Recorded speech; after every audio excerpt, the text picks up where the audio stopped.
다음은 정보 전달적인 글입니다.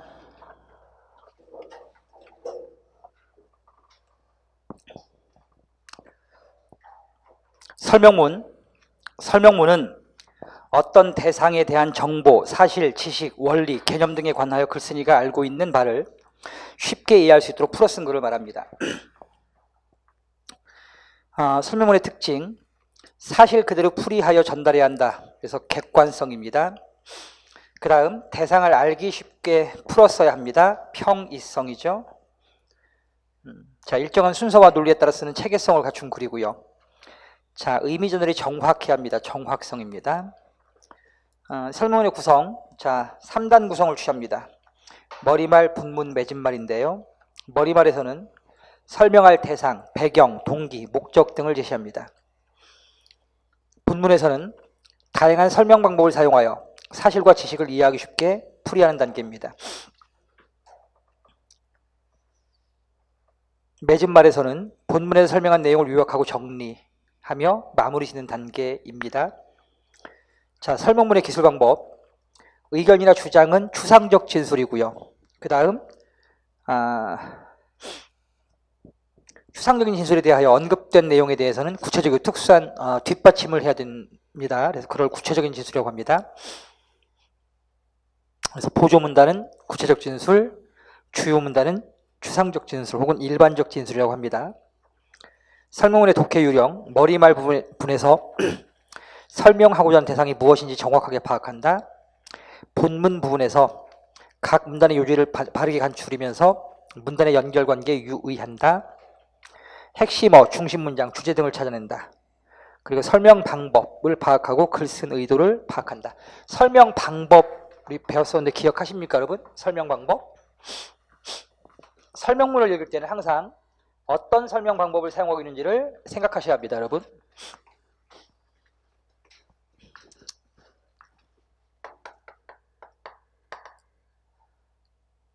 자, 설명 방법에는 시간성을 중시하는 걸 뭐라고 그랬죠, 여러분? 동태적 설명.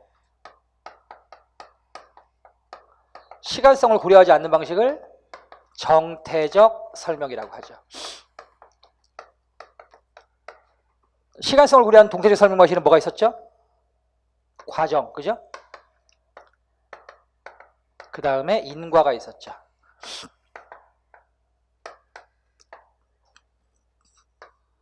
그다음에 서사도 있겠네요, 그죠?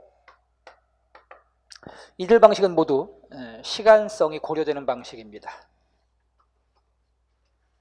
그 다음에 시간성이 고려되지 않는 방식, 정의, 또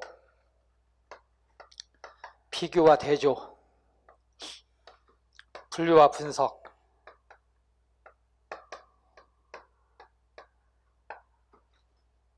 예시, 비유, 이런 것들은 모두 정태적 방식입니다. 기억나죠, 여러분?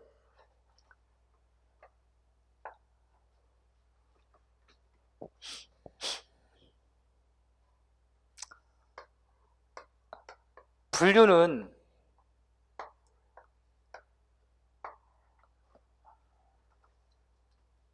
구분과 분류로 다시 나눠진다고 했죠. 큰 것을 작은 것으로 나누는 걸 구분, 작은 것을 큰 것으로 묶는 걸 분류, 그죠? 근데 일반적으로 합해서 그냥 뭐라고 한다? 분류라고 한다, 그죠? 그 다음에 이제 분류와 분석은 어떻게 다르죠, 여러분? 중요하다고 설명드렸잖아요. 분류와 분석은 어떻게 달라요? 분류는 종류별로 나누는 걸 분류라고 하고요. 분석은 구성 요소로 쪼개는 걸 분석이라고 하죠, 그죠? 구성 요소로 나누면 분석, 종류로 나누면 분류. 그래서 설명문을 읽을 때는 이렇게 어떤 설명 방식이 사용되는지를 꼭 파악하면서 판단하면서 읽으셔야 합니다, 여러분.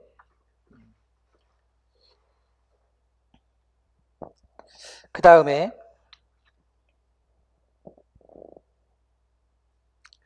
설명문을 쓰는 요령, 원칙적으로 글쓴이의 짐작, 상상, 견해, 주장 등을 쓰지 않고 사실대로 씁니다. 자, 알리는 데 목적이 있는 글인 만큼 상대방이 이해하기 쉽게 써야 합니다. 설명문이라고 하니까 여러분 좀 딱딱하거든요. 근데 사실은 설명문은 우리 일상생활과 굉장히 밀접한 글이에요. 예를 들면, 자, 우리가 전자제품이나 핸드폰을 사면 제품 안에 뭐가 들어가 있어요, 여러분? 제품 사용 안내서, 그쵸? 제품 사용 설명서 같은 것이 들어가 있어요. 이 글이 다름 아닌 설명문인 겁니다. 그쵸? 그 다음에 또 약을 하나 사 먹어도, 그죠? 약 안에 약과 함께 뭐가 들어가 있죠, 여러분? 약 복용 설명서가 들어가 있어요. 그죠? 자, 뭐 성인은 하나를 먹고, 그죠? 그 다음에 청소년은 뭐 몇 알을 먹고, 하루에 몇 알 이상 먹으면 안 되고, 이런 것들을 설명하고 있죠. 그죠? 또 약효는 어떻고, 부작용은 어떻고, 일단 설명서예요. 또, 우리가, 뭐, 예를 들면, 여기 월미도에 가면, 월미도 공원에 가면, 거기 뭐가 있어요, 여러분? 안내판 있죠. 그쵸? 안내판. 시설 안내판. 그죠? 이거 시설 안내판도 다 뭐예요, 여러분? 설명문입니다. 정보 전달적인 글입니다. 그러니까 이런 글들은 당연히 어떻게 써야 되겠어요, 여러분? 당연히. 제품 사용을 설명할 때는 어떻게 써야 돼요? 객관적인 사실, 그죠? 객관성에 맞춰 써야죠, 그죠? 약복용 설명서를 하는데 여러분 주관적인 견해를 담으면 돼요, 안 돼요? 안 되잖아, 그죠? 당연히 객관적인 사실만 기록해야죠, 그죠? 안내판도 마찬가지겠고요, 그죠? 그죠? 주관적인 의견이 들어갈 수가 없어요, 여러분, 안내판에는. 그죠? 그 다음에 당연히 여러 사람이 보는 글이니까 어떻게 써야 돼요? 여러 사람이 보는 글이니까 이게 제품 사용 설명서는 일반인들, 그 제품을 산 일반인들이 볼 수 있게끔 쓰는 글이에요. 그죠? 약 복용 설명서는 제약 또는 의학을 전공한 사람이 아니라 그냥 일반인이, 그죠? 읽을 글이에요. 그죠? 그러니까 당연히 어떻게 써야 돼요? 쉽게 써야 되겠죠. 그죠? 그래서 평이성이 특징인 거예요. 설명문은. 우리 생활과 정말 밀접한 글이 바로 설명문이다. 알겠어요, 여러분? 자, 그래서 상대방이 이해하기 쉽게 쓰는 것이 기본적인 거겠죠. 그 다음에 정확한 사실을 바탕으로 써야 합니다. 그 다음에 나머지는 이제 일반적인 글의 요건을 뜻하죠. 통일성 있게 써야 되고, 문장이 간결 명료해야 하고, 지나친 수식이 있어서는 안 되며, 자, 문장과 문장의 접속이 논리적이어야 합니다. 다음은 기행문입니다. 자, 기행문. 여행 중에 보고 듣고 겪은 사실과 그에 대한 감상을 여정에 따라 쓴 글입니다. 기행문의 특징, 체험과 감상을 내용으로 하는 수필의 한 형식입니다. 넓은 의미의 수필입니다. 그 다음 호기심과 새로운 발견이 중심입니다. 또 여행지에 대한 정보를 전달하는 성격이 강합니다. 대부분 여정에 따른 순차적 구성, 그러니까 시간적 구성과 장소의 이동에 따른 구성을 같이 취하는 추보식 구성이 일반적이죠. 자, 근데 이제 구성 형식에 일정한 틀이 있는 것은 아닙니다. 자유롭게 쓸 수 있습니다. 자, 글쓴이에게는 여행의 정리, 읽는 이에게는 여행의 정보를 제공해주는 안내서 같은 역할을 할 수 있습니다.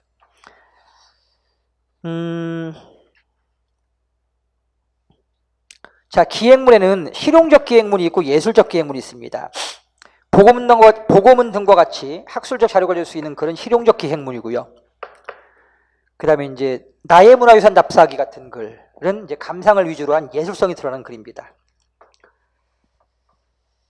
자, 그 다음 이제 기행문의 구성 요소 굉장히 중요합니다.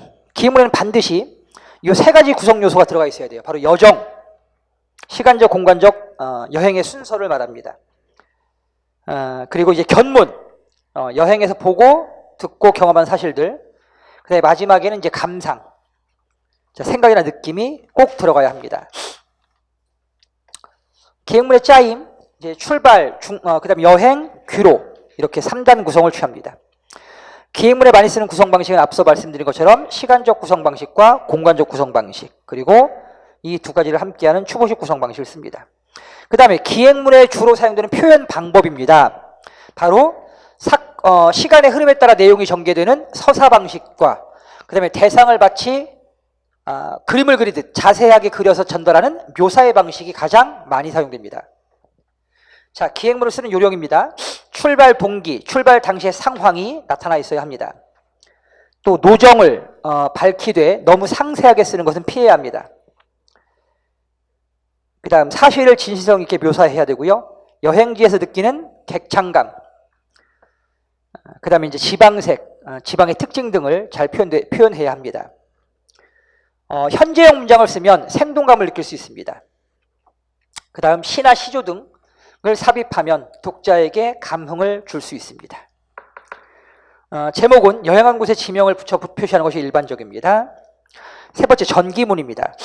역사상 업적을 남기거나 사회적으로 큰 공헌을 하거나 다른 사람에게 영향을 줄 만한 인물의 생애, 언행, 성품, 업적 등을 기록한 글을 말하는데요. 이런 전기문의 특징은 자, 서사성을 갖습니다. 즉, 여러분 서사가 뭐라고 했어 아까? 서사는 자, 어떤 인물과 그 인물과 관계된 사건을 시간의 흐름에 따라 서술하는 것을 뭐라고 그래요? 서사라고 해요. 그러니까 전기에는 당연히 뭐가 들어가요? 서사가 들어가겠죠. 그렇죠? 인물, 위인. 그죠? 그 다음에 그 위인이 행한 사건. 그것이 시간적 순서대로 서술되잖아. 그래서 전기문의 주요 전달 방식은 서사입니다. 그래서 서사성을 특징으로 합니다. 그 다음 사실성입니다. 일반적인 문학 작품과는 달리 실제적 인물을 바탕으로 하기 때문에 자, 사실성이 특징입니다. 그 다음 인물의 위대한 점이나 훌륭한 점을 본받게 하려는 목적으로 쓴 글이기 때문에 교훈적 성격을 갖습니다. 사실적인 기록이지만 사실의 전달과 더불어 정서의 전달을 목적으로 하기 때문에 바람직한 행동 양식을 전하는 것이 목적이기 때문에 문학성도 같습니다. 전기문의 종류, 일반적인 전기죠, 그죠? 어떤 개인의 언행, 업적, 생애 등을 다른 사람이 일대기 형식으로 기록한 글을 말합니다. 반면 자서전입니다. 자기가 쓴 전기를 말하죠. 보통 이 자서전은 자기 생의 일부를 쓰는 경우도 있는데요. 이렇게 자서전 중에서 자기 생의 일부를 쓴 글을 뭐라고 그래? 회고록이라고 합니다, 여러분. 자서전 중에서 자기 생의 일부를 쓰는 글을 회고록이라고 해요. 뭐 예를 들면 대통령 재임 기간을 쓰는 대통령의 회고록, 그렇죠? 그 대표적인 회고록이죠. 대통령의 회고록. 그 다음에 이제 평가, 인물에 대한 평가가 담겨 있는 전기가 있습니다. 이런 걸 평전이라고 해요. 그 다음 열전이 있습니다. 열전은 여러 사람의 전기를 한데 모아놓은 것을 말합니다. 삼국사기 열전 같은 게 여기 해당되겠죠?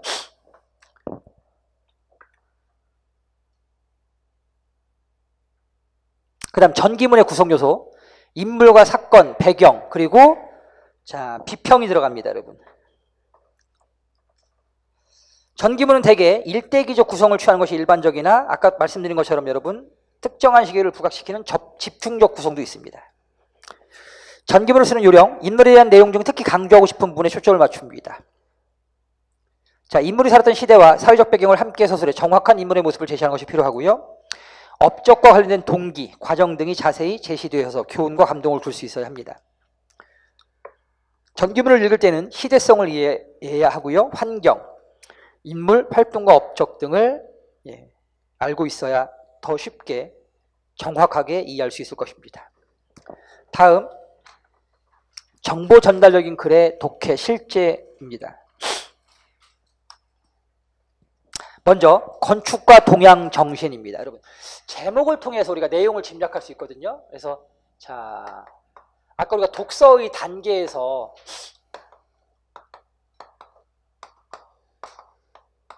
훑어보기 단계가 있었죠. 그렇죠? 훑어보기. 즉 제목과 목차를 가지고 글의 내용을 예측하고 그 다음에 이제 질문하기 단계 이렇게 진행된다고 했잖아요. 그죠?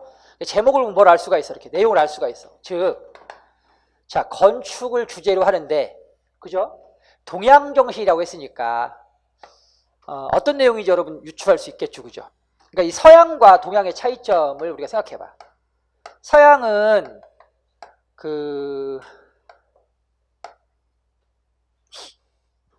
자연을 정복의 대상으로 보죠. 그죠? 서양의 건축가는 자연을 정복의 대상으로 봅니다, 여러분. 반면 동양의 건축가는 자연을 뭘로 봐요, 여러분? 자연을 조화의 대상으로 파악하죠, 그죠? 그게 동양의 건축가, 서양의 건축가의 차이점이죠.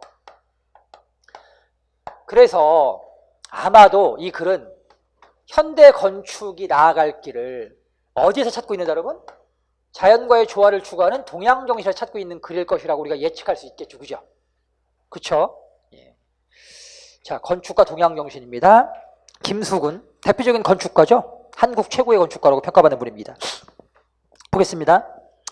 현대인에게 비친 환경 문제의 심각성은 인류 문화의 존속 여부와 직접 관련된 문제이므로 왜 이것이 건축에서도 문제가 되어야 하느냐고 새삼스럽게 논할 필요가 없다. 여기 어떤 전개 방식 쓰고 있다라고 그랬어요, 여러분? 우리 배웠잖아요. 자, 현대인에게, 현대사회에서 제일 중요한 게 뭐라고요? 환경 문제죠, 그죠? 그러면은 건축은 현대인이 하는 활동 중에 하나죠, 그죠? 그럼 건축에서도 현대인에게, 현대사회에서 가장 중요한 게 환경이라고 한다면 현대인이 하는 활동 중에 하나인 건축에서도 당연히 뭐가 제일 중요하다? 환경이 제일 중요하다, 그렇죠? 이런 걸 무슨 전개 방식이라고 여러분? 연역적 전개 방식 쓰고 있다, 알겠죠? 예. 그래서 당연히 뭐가 되어야 된다, 여러분? 건축에 있어서 환경이 고려되어야 된다, 그렇죠? 예. 환경이 고려된 건축이 되어야 된다. 그리고 환경이 고려된 건축이 되기 위해서 뭐가 필요하다? 동양 정신이 필요하다. 아마 이런 내용일 겁니다. 충분히 예측이 가능하죠? 문제가 되어야 할 것은 어떻게 하면 환경 문제에 관하여 책임감 있는 건축이 되느냐 하는 것이다. 자, 이게 이제 중심 화제입니다. 환경 문제에 관한 책임감 있는 건축의 필요성. 즉, 인간의 필요로 하는 생활 공간을 계획하고 설계하는 건축이 어떻게 하면 자연 환경의 균형을 파괴하지 않으면서 인간의 필요를 충족시켜 나갈 수 있느냐를 문제로 삼아야 된다. 여기 또 어떤 전개 방식이 있었냐면 봐봐, 여러분. 자, 건축은요. 건축은 인간의 생활, 인간 생활의 편리를 충족시켜 줄 수 있어야 돼요, 그죠? 불편하면 안 되잖아요, 여러분. 근데 인간 편리를 충족시키면서 동시에 뭐도 만족시켜줘야 돼요, 여러분. 두 번째, 자연 환경과의 균형을 파괴하면 돼, 안 돼? 안 되지, 그렇지? 환경과의 균형을 지켜야 돼. 그죠? 이 두 개가 합해져야만, 그죠? 이 두 개가 모두 만족돼야만 이게 이제 올바른 건축이 되는 거죠, 그렇죠? 그죠, 여러분? 결국은 자, 보세요, 여러분. 건축은 인간 생활의 편리를 추구해야 된다.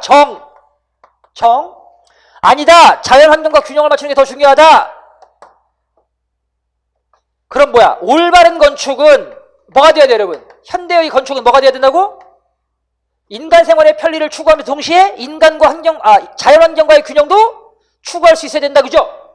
이게 올바른 건축이 나갈 길이다. 바로 뭐야, 여러분? 무슨 방식 쓰고 있는 거예요? 정반합의 방식. 오케이. 변증, 법적, 내용 전개 방식 쓰고 있습니다.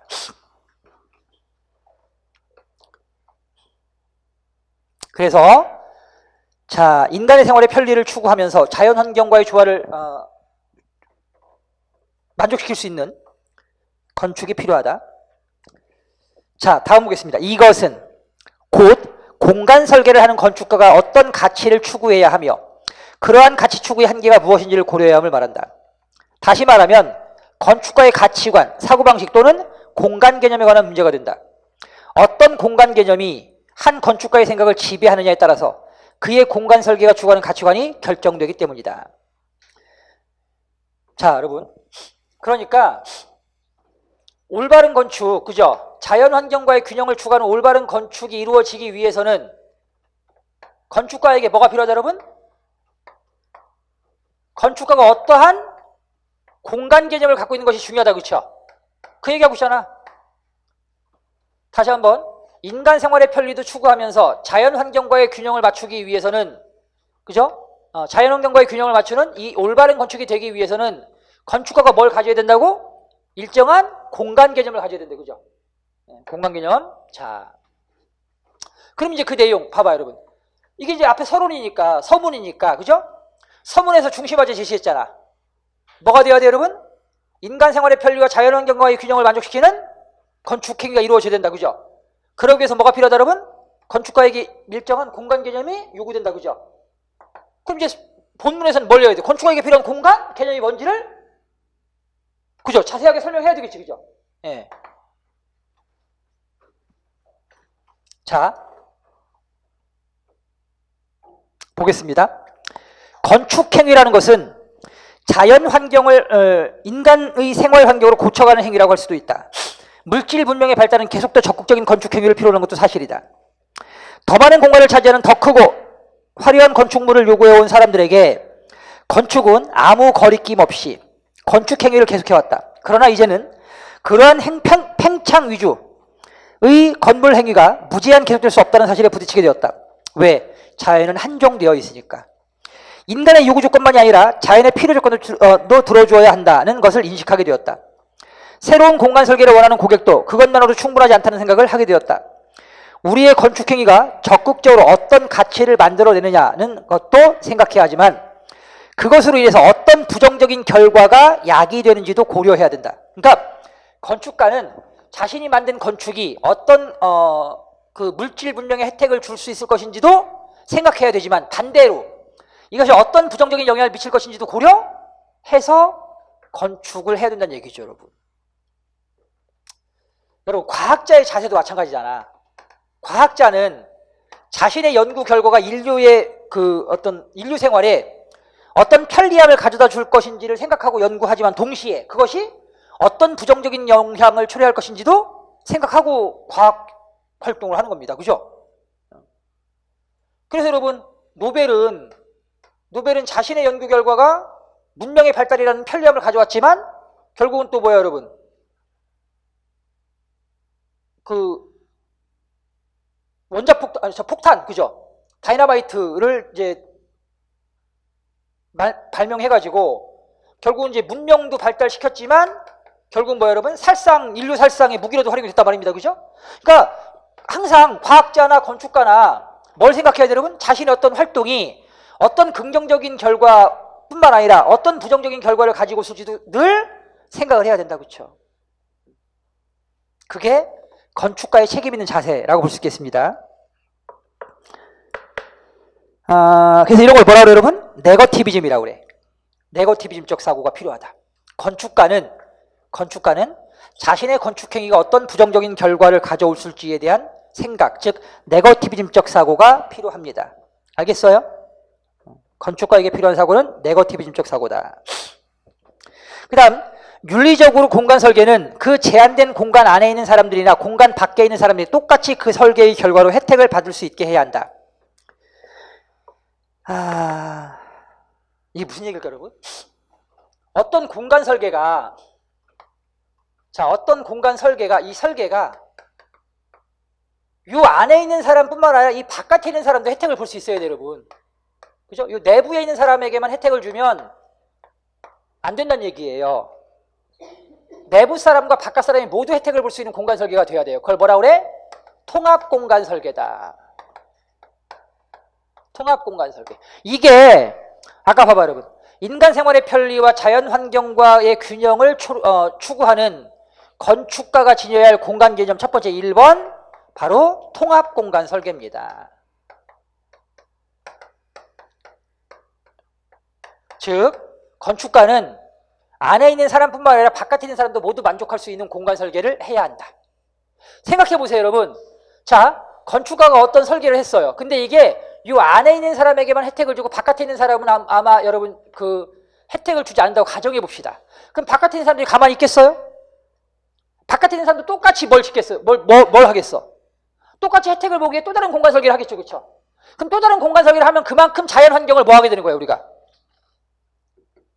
인위적으로 공간 설계를 똑같이 하면 그만큼 자연 환경이 훼손되는 거겠죠, 그죠? 그렇죠? 근데 만약에 이 어떤 공간 설계가 안에 있는 사람과 바깥에 있는 사람이 모두 만족스럽다고 한다면 굳이 바깥에 있는 사람이 공간 설계를 할 필요가 없잖아요, 그렇죠? 그죠? 예, 그러니까 건축가는 어떤 공간 개념을 가져야 된다? 통합 공간 설계, 공간 개념을 가져야 합니다. 그러면은 이 통합 공간 설계, 즉 안에 있는 사람과 바깥에 있는 사람이 모두 만족할 수 있는 공간 설계, 이게 어떤 거가 있을까요, 여러분? 어떤 게 이 통합 공간 설계일까?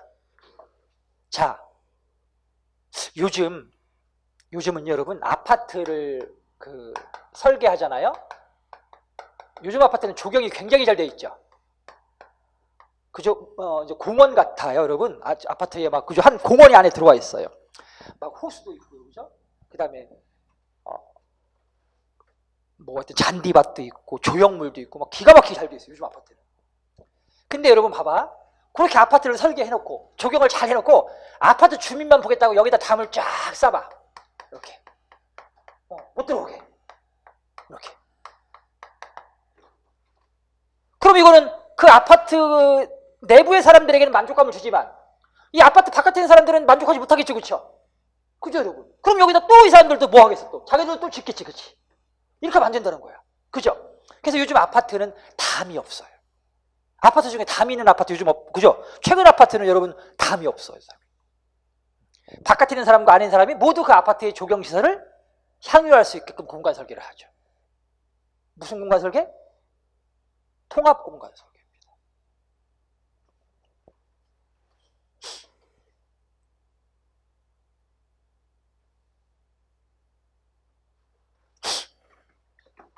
자,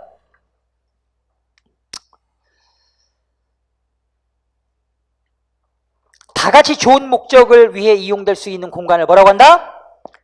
통합 공간이라고 한다면 이 공간은 하나의 건물 안에 있는 공간들이나 건물들 사이의 공간들 또는 도시 공간 전체와 인간의 생활 공간 전체를 계획하고 설계하는 데도 적용되어야 할 것이다.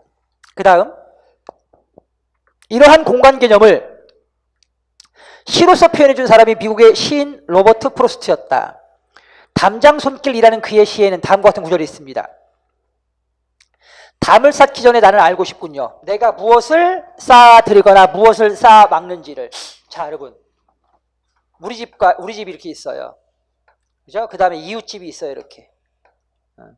그럼 여기다가 담을 한번 쌓아보세요. 이렇게 담을. 자, 담을 쌓으면, 자, 이게 단순히 담이 아니라, 뭐야, 여러분? 결국은 우리 집과 이웃집 간에 뭐예요, 이게 담이? 우리 집과 이웃집 간에 단절이겠죠, 그렇죠? 단절입니다, 단절. 단절. 그래서 담을 쌓기 전에 알고 싶군요. 내가 무엇을 쌓아드리거나 무엇을 쌓아막는, 즉 뭐야, 담을 쌓는 순간 이웃과의 단절을 쌓는 것이고, 그죠? 이웃과의 교류를 막는 것입니다. 알겠습니까? 그리고 누구에게 내가 해를 끼치게 될 것인지를, 무언가 담장을 실어가는 게 있겠지요. 그것이 무너지길 바라는 것이, 이때 담장은 뭐라고 여러분? 이웃 간의 관계 단절입니다. 그래서 뭐가 필요하다고 여러분? 그래서 요걸 담을 허문 무슨 공간? 담이 없는 공간 무슨 공간? 담이 없는 공간 무슨 공간? 통합 공간, 그죠? 그래서 통합 공간이 필요하다는 얘기예요. 알겠어요? 자, 근데 이제 그러나 인간은 담이 없이는 살 수 없습니다. 자, 앞의 담과 이 두 번째 담이 좀 다르네. 앞의 담은 어떤 담이었어요, 여러분? 이웃 간의 단절을 타는 담이지만, 그쵸? 그죠? 인간은 담이 없이는 살 수 없다. 이때 담은 뭐예요, 그럼? 이때 담은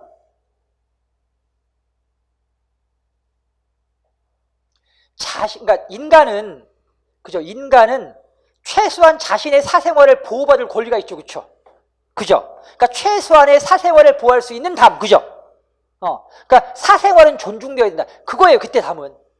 최소한의 사생활. 왜냐하면 여러분 인간은 존엄한 존재잖아. 그쵸? 이웃과의 관계, 여러분 이웃과의 단절을 막기 위해서 담을 여는 것은 좋지만 가장 그 어떤 인간의 내밀한 모습, 이런 모습들은 감추고 싶은 것이 인간의 본능이란 말이에요. 그쵸? 그러니까 그런 것들은 최소한 담을 쳐줘야 되겠지, 그치? 그죠? 그래서 담이 없이 살 수 없다 해서 이때 담은 이제 최소한의 어떤 사유 공간, 그죠? 예, 사생활이 보존될 수 있는 공간을 말합니다. 그러므로 프로스트는 또한 위에서 인용한 시에서 두 집 사이에 있는 담장을 손질해야 한다는 이웃 사람들의 말을 인용한다. 좋은 담장은 좋은 이웃을 만듭니다. 자, 그러니까 이때 좋은 담장은 뭐야, 여러분? 이때 좋은 담장은 이웃 간의 통합을 방해하지 않으면서 최소한의 개인적 사유 공간을 존중해 줄 수 있는 담. 그죠, 여러분? 그게 좋은 담이겠지. 알겠어요? 자, 인간은 누구나 사유 공간을 필요로 합니다. 그러나 전체 인구가 현재의 수준에 머문다고 하더라도 제한된 전체 생활 공간을 고려한다면 개인의 사유 공간은 적정 공간의 한계를 넘어설 수 없을 것이다. 따라서 윤리적으로 가장 바람직한 것은 사유 공간을 최소한으로 줄이고 그 대신 여러 사람이 함께 사용할 수 있으면서 사유 공간의 기능도 할 수 있는 공유 공간을 최대한으로 하는 것이다. 자, 여러분, 두 번째 공간 설계. 두 번째 공간 개념. 건축가가 가져야 할 두 번째 공간 개념입니다. 무슨 공간? 공유 공간입니다.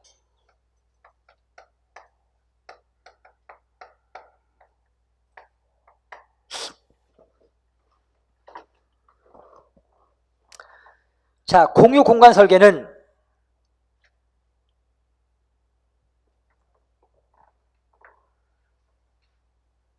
사유 공간을 최소한으로 줄이고 여러 사람이 함께 사용할 수 있는 공간 설계를 말합니다.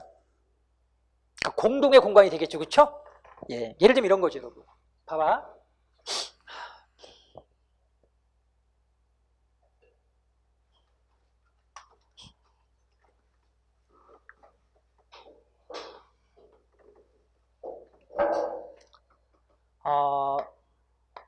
한 집이, 그죠? 이렇게 개인 마당을 두면 좋죠, 그죠? 그쵸, 여러분? 근데 이 사람이 개인 마당을 두려면 옆에 사람들도 마찬가지 또 뭘 두고 싶어요, 여러분? 이 사람도 이렇게 개인 마당을 두고 싶겠죠, 그죠? 그죠? 이 사람도 또, 그죠? 자기의 개인 마당을 두고 싶겠고. 근데 공간은 여러분 한정되어 있다, 그죠? 한정되어 있잖아, 그죠? 예. 그러니까 이렇게 하지 말고, 어떻게 하자, 여러분? 공유 공간을 설계하자. 즉, 가운데다가 뭐 하자? 공동의 마당을 이렇게 두면 되잖아, 그죠?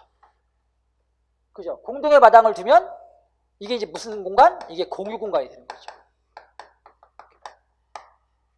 공유 공간.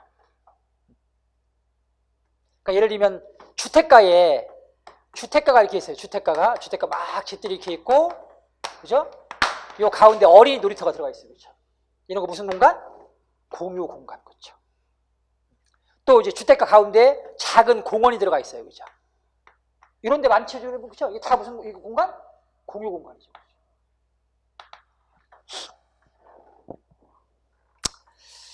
그래서 내가 하나의 공간을 독점함으로써 나에게 편리한 점도 많겠으나 그것이 다른 많은 사람들에게 불편함을 주면 돼요, 안 돼요? 안 되잖아, 그치? 그런 생각을 해야 된다. 아까 그게 무슨 사고? 무슨 사고? 다른 사람에게 어떤 피해를 줄 것인지, 어떤 부정적인 영향을 미칠 것인지를 생각해야 된다. 무슨 사고? 아까 네거티비즘적 사고, 그렇죠? 그래서 이런 네거티비즘적 사고의 일환으로 자, 통합 공간 설계, 공유 공간 설계가 이루어져야 된다. 알겠죠, 여러분? 자, 다음 장 보겠습니다. 그 다음에 설계자가 미리 생각한 공간의 기능만을 배려한 공간 설계가 문제가 되어야 된다. 잘 봐. 설계자가 미리 생각한 공간의 기능만을 배려한 공간 설계가 문제래. 조금 어렵지, 그치? 자, 조금 더 읽어볼게. 그처럼 제한된 기능만을 만족시켜주는 기능주의적 설계일수록 역기능의 결과가 나타날 수 있는 가능성이 많아진다. 처음에 요청했던 기능 자체가 불필요하게 되거나 상대적으로 중요하지 않게 됨으로써 새로운 기능이 요청될 수도 있기 때문이다. 그러므로 가능한 한 기능적으로 애매하면서도 다양한 목적을 위해 사용될 수 있는 공간이 바람직한 것이다. 그러니까 봐봐, 여러분. 설계자가 어떤 특정한 목적, 특정한 기능으로 제한된 공간 설계를 하게 되면 안 된다는 얘기야. 그런 공간 설계는 문제가 된다는 얘기지. 왜? 나중에 여러분 그 기능, 그 목적이 사라지면 그 공간 설계는 어떻게 돼? 필요 없는 공간 설계가 되는 거죠. 그래서 처음부터 어떻게 설계해야 돼? 애매하게 다양한 목적이나 다양한 기능으로 전용될 수 있는 애매한 공간 설계를 해야 된다는 얘기입니다. 예를 들어볼게요, 여러분.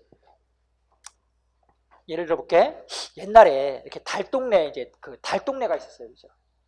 달동네. 집들이 막 빽빽하죠, 그죠? 이 달동네는 집이 너무 좁으니까 집이 너무 좁으니까 개인 그 주택별로 화장실을 둘 수가 없었어요, 옛날에는. 그래서 여기다가 뭘 만들어줘요, 여러분? 공용 화장실 이렇게 만들어줘요. 공용 화장실. 달동네 같은 데 가면 이제 공용 화장실이 있습니다. 공용 화장실. 자. 근데 봐봐, 여러분. 만약 이 공간 설계를 할 때 얘를 공용 화장실로 딱 목적을 제한해서 하나의 목적만 가지게, 하나의 기능으로 한정시켜서 공간 설계를 하잖아? 그럼 이제 시간이 좀 이렇게 지나서 여기를 이제 개발하게 돼. 그죠? 이사도 가고, 이렇게 이사도 간단 말이야, 이제. 그리고 아파트 들어서고 한단 말이야? 그럼 이게 집들이 이제 여유가 생겨, 이렇게. 그죠? 여유가 생기면서 집들이 집집마다 이제 뭐 안에다 뭘 들여놓기 시작해? 집집마다 이제 개인 화장실을 이렇게 들여놓기 시작하지, 그치? 이렇게. 그죠, 여러분? 집집마다. 이렇게. 바뀌었단 말이야, 이제. 상황이 바뀌었어. 그죠? 더 이상 달동네가 없어지고, 이렇게 집집마다 개인 화장실을 갖기 시작해. 그럼 이 화장실은, 공유 화장실은 필요하지 않아. 필요하지 않게 되지, 그치? 근데 애초부터 어떤 목적으로 설계했어요, 여러분? 애초부터 하나의 목적. 화장실의 목적으로만 설계하면 이건 이제 뭐가 되는 거예요, 여러분? 쓸모 없는 공간 설계가 되는 거예요. 아무 쪽에도 쓸데없는 곳이 되는 거죠. 그러니까 그런 설계를 하지 말자는 얘기지. 그러니까 예를 들면 기능적으로 애매하게 설계하면 이게 화장실이 쓸모 없어지면 다른 걸로 뭐 할 수가 있어요? 애매하니까. 다른 걸로 탈바꿈시킬 수가 있잖아요, 그죠? 그런 설계를 하자는 얘기야. 기능적으로 애매한 설계. 알겠습니까? 예를 들면 여러분, 공중전화 부스 있어요. 공중전화 부스. 옛날에는 한 10년 전만 해도, 10년 전, 아니다, 한 20년 전만 해도 공중전화 부스가 굉장히 많았어요. 굉장히 많았죠, 그렇죠? 근데 이 공중전화 부스를 생각해봐. 만약 이거를 공중전화 부스 용도로 딱 하나의 목적으로만 설계를 했어요. 그러면은 20년이 지난 지금 공중전화가 뭐가 필요해? 아무 필요 없죠, 그치? 그죠? 그러면 이거 다 뭐가 되는 거야, 이거 다? 이거 다 뭐야? 쓰레기가 되는 거지, 그치? 쓸모없는 게 돼버리는 거야. 근데 기능적으로 애매하게 설계했으면 그 공중전화를 떼고 여기다 이제 뭐 하는 거야, 여러분? 다른 걸 놓는 거지. 예를 들면 뭐 심장 제세동 박동기를 갖다 놓는다든지, 그쵸?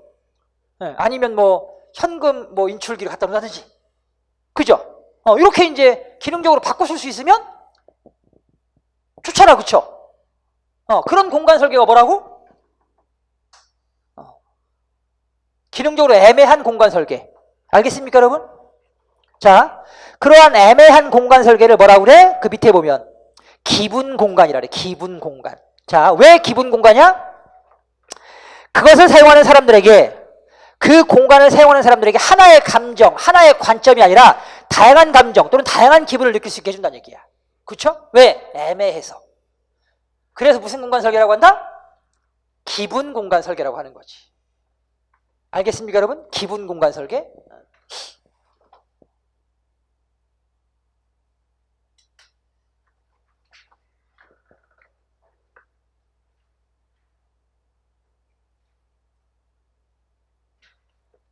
자, 그 다음에 이제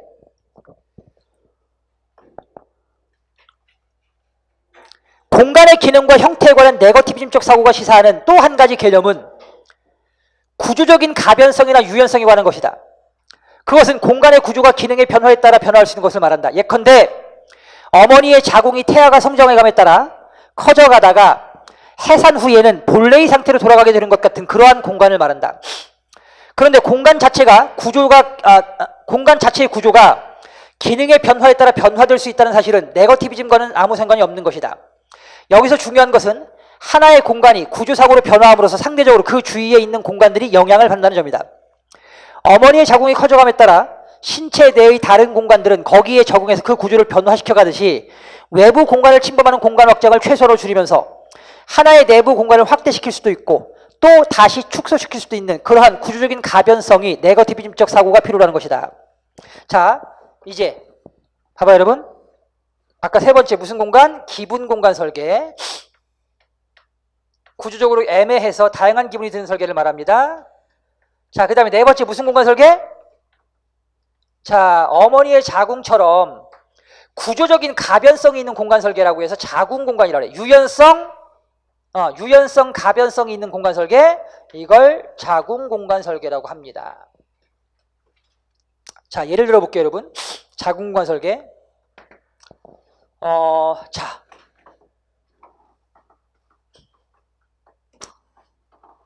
학교 교실이요. 학교 교실이 보통 이제 제가 학교 다닐 때만 해도 한 반에 한 70명씩 들어갔었어요. 정원이. 저희 때만 해도 70명. 65명에서 70명 정도가 됐어요, 여러분. 한 반이. 근데 지금은요. 지금은 저희 아이가 학교를 다니는데 가보니까 30명이 채 안 돼요, 여러분. 많아야 30명입니다. 자, 근데 봐봐. 만약 교실을 구조적인 가변성이 없는 설계를 했다고 하면 보세요. 65명, 70명이 들어갈 수 있는 공간 설계를 처음에 하잖아요, 여러분. 시멘트로 벽을 쌓아놓잖아, 이렇게. 그렇죠? 그러면은 시멘트 벽은 어떻게 구조적인 가변성이 없어요. 그러니까 65명, 70명이 들어가게 설계를 하잖아? 그럼 지금 30명밖에 없으면 이 나머지, 여기, 이 앞에만 학생들이 앉아있고 나머지는 텅 비어있어요. 여기는. 그러니까 이런 공간 설계를 하지 말자는 얘기입니다, 여러분.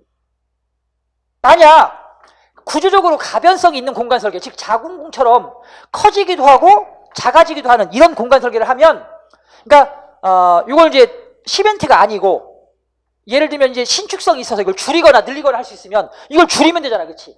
공간을 이렇게 줄이는 거야, 이렇게 줄이고. 나중에 학생이 늘어나면 늘리고, 그렇죠? 이렇게 파티션 같은 거죠, 그렇죠? 파티션. 그게 이제 무슨 공간 설계? 자궁 공간 설계죠.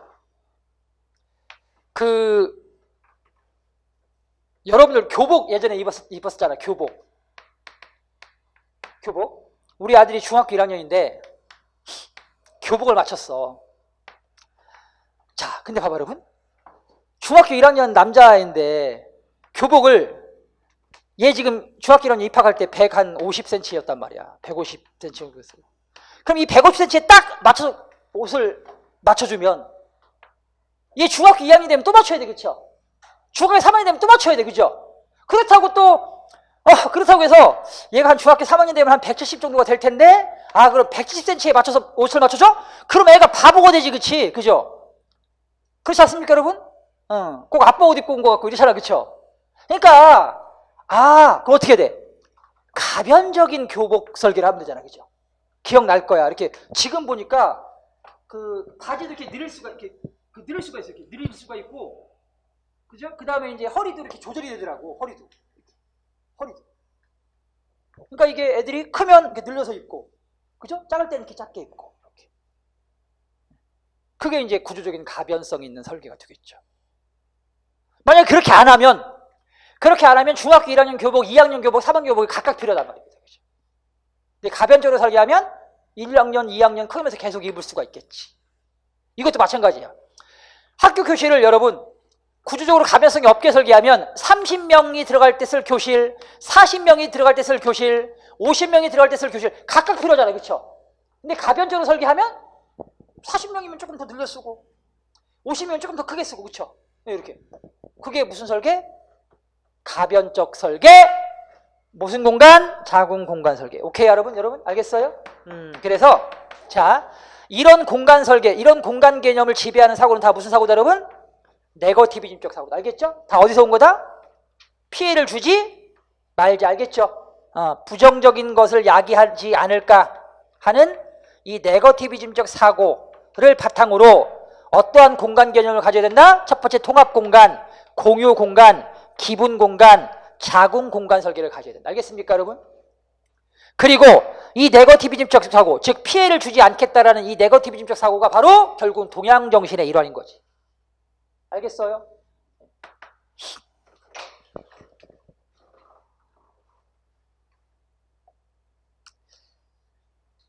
자, 그럼 이제 어떤 문제가 나올 수 있냐면 이것도 마찬가지. 자, 이제 구체적인 사례를 여러분들이 얼만큼 찾아서 여기 각각의 설계에 적용시킬 수 있는지를 묻는 문제가 나올 수 있어요, 여러분. 예를 들어 볼게. 자, 제가 예를 들어 볼게요, 여러분. 어떤 공간 설계당하는지 여러분들이 한번 찾아보세요. 자, 봐봐. 학교가 있어요, 학교가. 학교. 근데 학교는 학교 교실도 필요하지만 뭐도 필요해요, 여러분? 체육관이 필요해요, 체육관. 그렇죠? 체육관. 그래서 여기다 체육관을 딱 친다, 체육관을. 근데 체육관만 필요한 게 아니라 또 뭐도 필요하지? 강당도 필요해, 강당. 그럼 여기다 강당을 딱 친다, 그치? 그죠? 강당을. 근데 여러분, 체육관은 체육할 때만 필요하고 강당은 학교 행사가 있을 때만 필요하잖아. 이걸 이렇게 하지 말고 그럼 하나의 공간을 설계한 다음에, 응? 평상시에는 뭘 쓰고 여러분? 체육시설로 쓰고, 그 다음에 학교 행사가 있을 때는 그 체육시설을 치우고, 그죠? 치우고 거길 뭘로 쓰는 거야? 강당으로 쓰는 거지. 그러니까 예를 들면, 자, 이 체육관에다가 농구골대를, 그죠? 농구골대를 이렇게 해서, 농구골대를 이렇게 해가지고 딱 여기다 시멘트로 해가지고 막 시멘트로 해서 이렇게 해놓으면 못 움직인단 말이에요, 그렇죠? 이거는 구조적인 가변성, 이게 못 움직인단 말이에요, 그렇죠? 이렇게 하지 말고 그냥 이게, 그죠? 요즘은 이렇게 해서 바퀴 달려가지고 이동식, 그죠? 이동식 그 골대가 있어요, 그렇죠? 이렇게 이동식 골대, 그죠, 여러분? 그래서 여기다가 이렇게 설치해놓고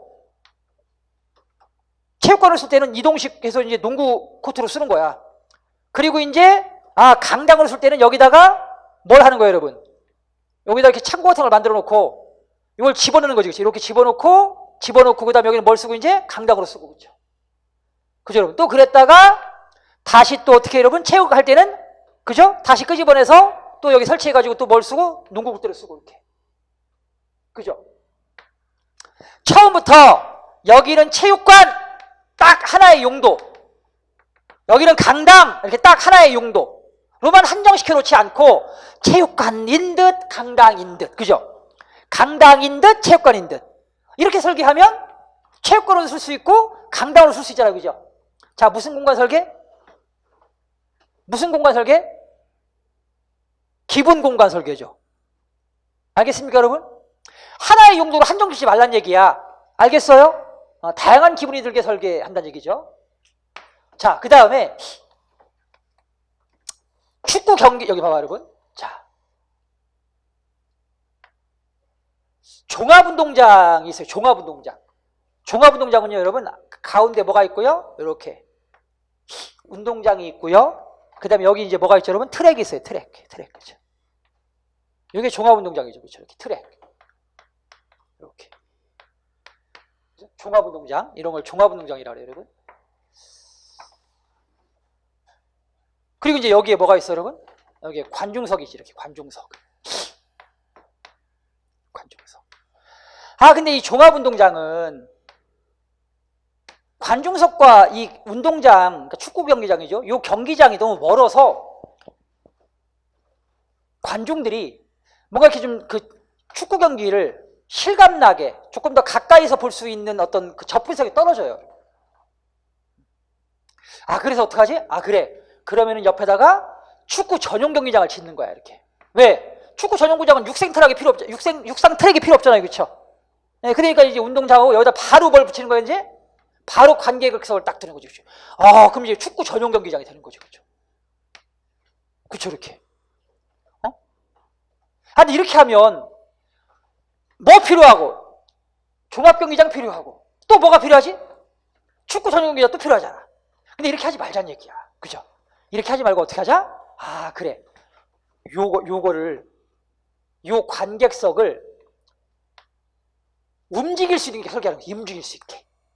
그래서 종합경기를 쓸 때는 이렇게 쓰다가, 그 다음에 이제 축구를 쓸 때는 요걸 이렇게, 요 육상 트랙은 필요 없으니까 이걸 가지고 나와, 이렇게 쭈쭈쭈쭈쭈 끌고 나와, 그죠? 이렇게 끌고 나와서 이렇게 갖다 붙이는 거죠, 여기다. 얘도 끌고 나와서 여기다 붙이고, 끌고 나와서 여기다 붙이고, 그렇죠? 이렇게 붙이고. 그랬다가 축구 끝나고 이제 종합경기를 쓸 때는 다시 밀어내면 되지, 그렇죠? 밀어내서 쭉 뒤로 밀고 해서 종합경기장을 쓰고. 처음부터 축구 경기장 이렇게, 그죠? 종합경기장 이렇게 하는 것보다는, 그죠? 구조적으로 늘어났다가, 그죠? 줄어들었다가 이렇게 늘어났다가 줄어들었다가 하는 이런 설계를 하면 경기장으로, 종합경기장과 축구경기장의 혜택을 모두 누릴 수 있는 설계, 그죠? 이런 공간 설계를 뭐라고 할 수 있겠어요? 구조적인 가변성 있는 공간 설계. 무슨 공간? 자궁 공간 설계가 될 수 있겠죠, 그죠? 알겠습니까? 그래서 건축가는, 자, 네거티비즘적 사고에 기반한, 동양정신에 기반한 네거티비즘적 사고, 즉 피해를 주지 말자, 어떤 부정적 결과를 야기할 수 있는지를 생각하고 공간 설계를 해야 된다, 그죠? 그 공간 설계는 다름 아닌 통합 공간 설계, 공유 공간 설계, 기본 공간 설계, 자궁 공간 설계라고 할 수 있겠습니다. 알겠어요? 자, 이렇게 설계를 하면 환경과 그 다음에 자연 환경과 인간 생활의 편리함을 모두 만족시킬 수 있는 공간 설계가 될 수 있겠지, 그죠? 예. 이렇게 해서 건축가 동양 정신이었고요. 자, 다음 보시겠습니다. 이제 전기문입니다. 전기문, 잊지 못할 윤동주입니다.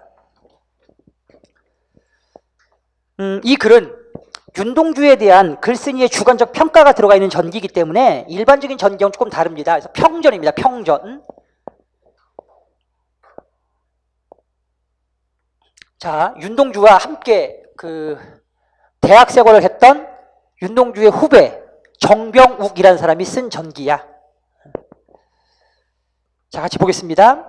1941년 9월 우리의 알차고 즐거운 생활에 난데없는 횡액이 닥쳐왔다.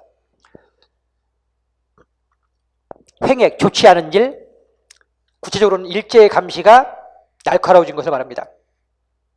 당시 김송씨가 요시찰 인물이었던 데다가 집에 묵고 있는 학생들이 연희 전문학교 학생들이었기 때문에 우리를 감시하는 일제의 눈초리가 날이 갈수록 날카로워졌다. 일제 고등계 형사가 무시로 시도 때도 없이 찾아와서 우리 방 서가에 꽂혀있는 책 이름을 적어가기도 하고 불온 서적을 읽는 것이 아닌가 해서 감시하는 거죠. 또 고리짝을 주셔서 편지를 빼앗아가기도 하면서 우리를 괴롭혔다. 우리는 다시 하숙을 옮기지 않을 수 없었다. 그때 마침 졸업반이었던 동주는 생활이 무척 바쁘게 돌아가고 있는 형편이었다.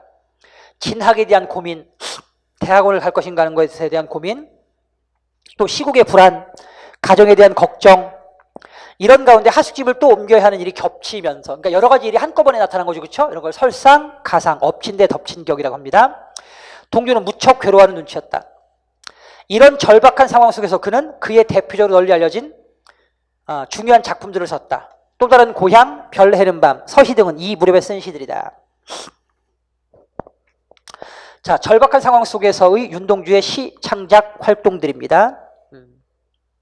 자, 그 다음에 동주는 시를 함부로 써서 원고지 위에 고치는 일이 별로 없었다. 즉, 한 편의 시가 이루어지기까지 몇 주일, 몇 달 동안을 마음속에 고민하다가 한 번 종이 위에 옮기면 그것으로 완성되는 것이다. 동주의 시작 습관이죠. 그러니까 보통 사람들은 여러분 시를 쓰거나 글을 쓸 때 그 고치면서 막 쓰잖아, 그렇죠? 근데 윤동주는 그렇지 않고 머릿속에서 완벽하게 정리한 다음에 이제 원고지에 옮기면 그만이라는 거죠. 그러니까 그걸 보면 동주가 굉장히 그 자신에게 엄격하고 완벽함을 추구했던 사람임을 알 수 있습니다. 자, 그의 시집을 보면 1941년 5월 31일 하루에 또 태초의 아침, 십자가, 눈 감고 간다 세 편을 썼습니다. 6월 2일 그 이튿날에는, 그죠?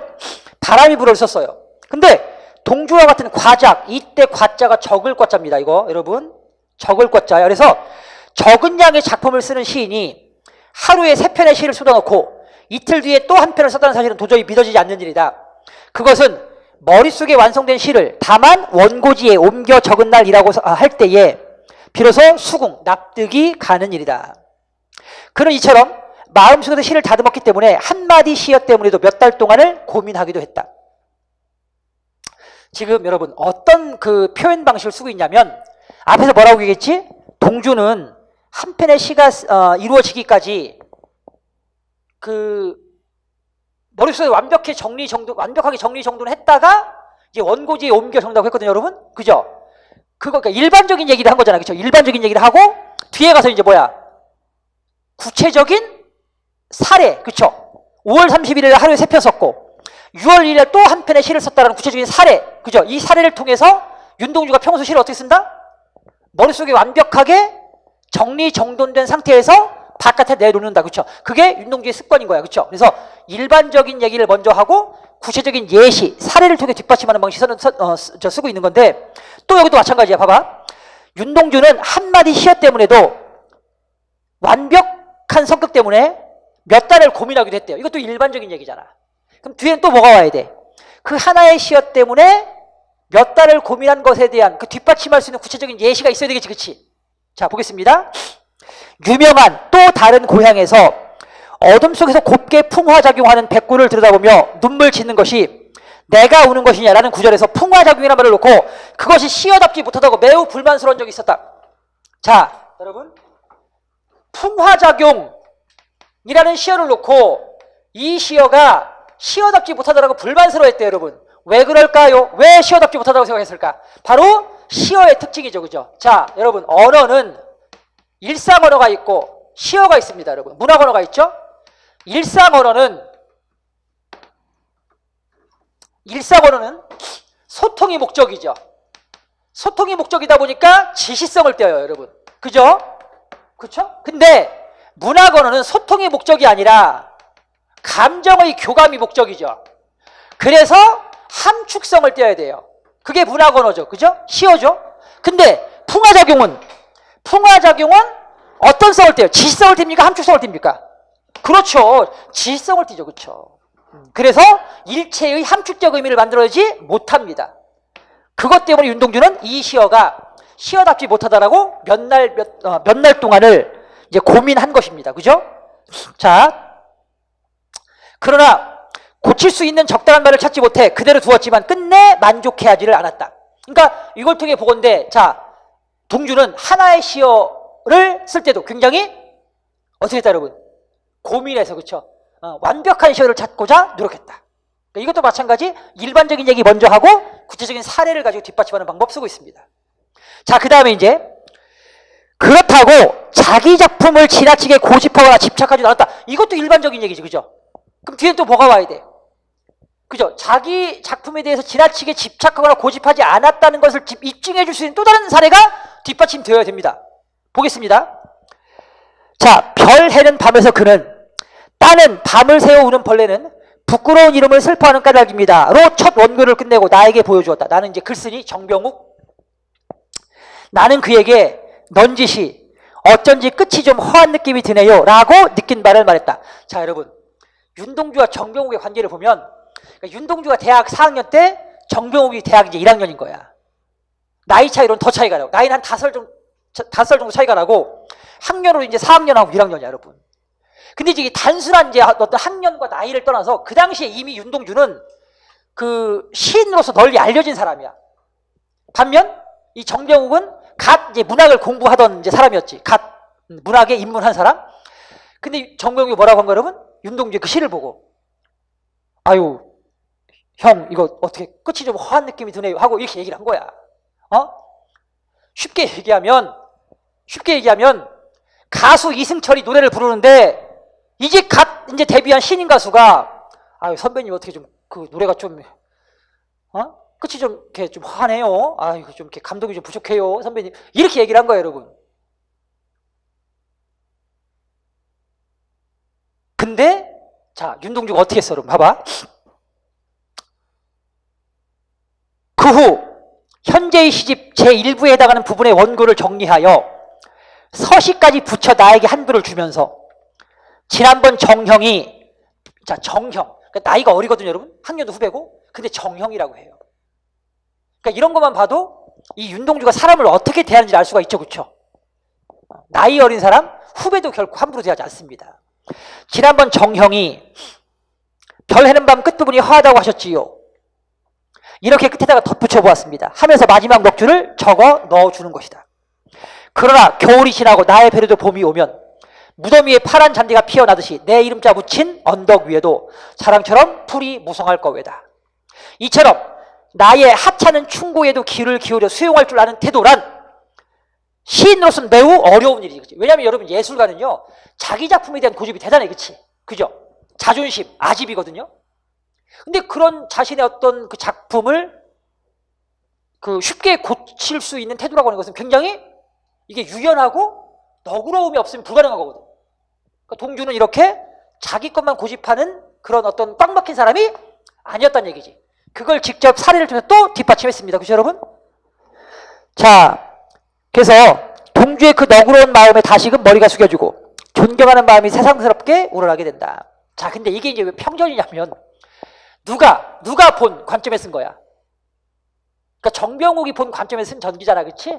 그죠? 그러니까 쉽게 말하면 자기가 충고했는데 그거 받아줘서 좋은 사람이라는 얘기 아니야, 그렇지? 그죠? 그러니까 주관적인 평가가 들어가 있잖아요, 여러분. 그죠? 그래서 이런 걸 뭐라 그래? 주관적 평가가 들어가 있는 전기 평전이라고 하는 것입니다. 알겠습니까, 여러분? 자, 윤동주의 전기였습니다.